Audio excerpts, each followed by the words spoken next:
Donc les réseaux d'écoacteurs des réserves de biosphère sont plutôt complémentaires des marques qui existent déjà, comme la marque Esprit Parc ou la marque Valeur Parc pour les parcs naturels régionaux.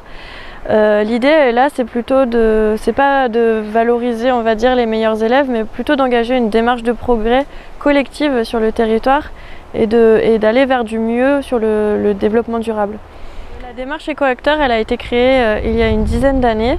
pour répondre à la demande des acteurs socio-économiques locaux qui cherchaient une façon de s'engager concrètement auprès des réserves de biosphère, mais qui n'avaient pas vraiment d'outils pour ça. Et donc elle a été mise en place par 3 réserves de biosphère pilotes, dont la réserve de biosphère du Mont Ventoux, celle de Camargue et puis celle de Fontainebleau et du Gâtinais, pour venir répondre à cette demande et aider les acteurs socio-économiques à s'engager vers le développement durable des réserves de biosphère. Donc les réseaux d'écoacteurs ne concernent pas un secteur d'activité spécifique ou particulier, et l'idée c'est de justement décloisonner les secteurs d'activité et de se faire rencontrer des acteurs socio-économiques très différents d'un territoire pour éventuellement créer des synergies et des partages d'expériences qui peuvent être intéressants pour permettre à tout le monde de s'améliorer collectivement et d'améliorer finalement la qualité de vie sur le territoire.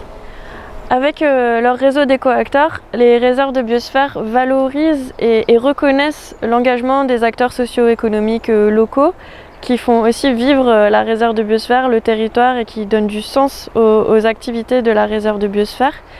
Et puis l'idée c'est aussi de créer du réseautage, de faire se rencontrer ces gens qui partagent les mêmes valeurs et de leur permettre d'échanger avec leurs pairs à travers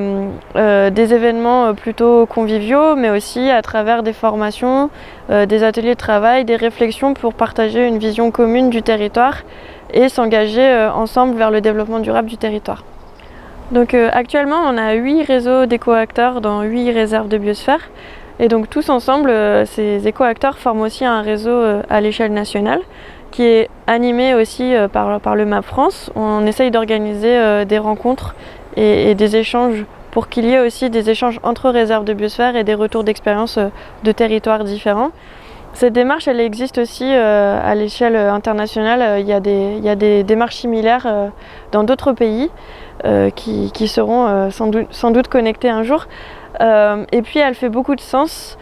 parce que c'est les acteurs socio-économiques locaux qui viennent faire vivre la réserve de biosphère et ses valeurs, et qui viennent aussi contribuer aux grands objectifs, notamment aux objectifs de développement durable. Et c'est tout le sens du programme MAB de mobiliser et de sensibiliser les acteurs locaux pour venir contribuer aux objectifs de la réserve de biosphère.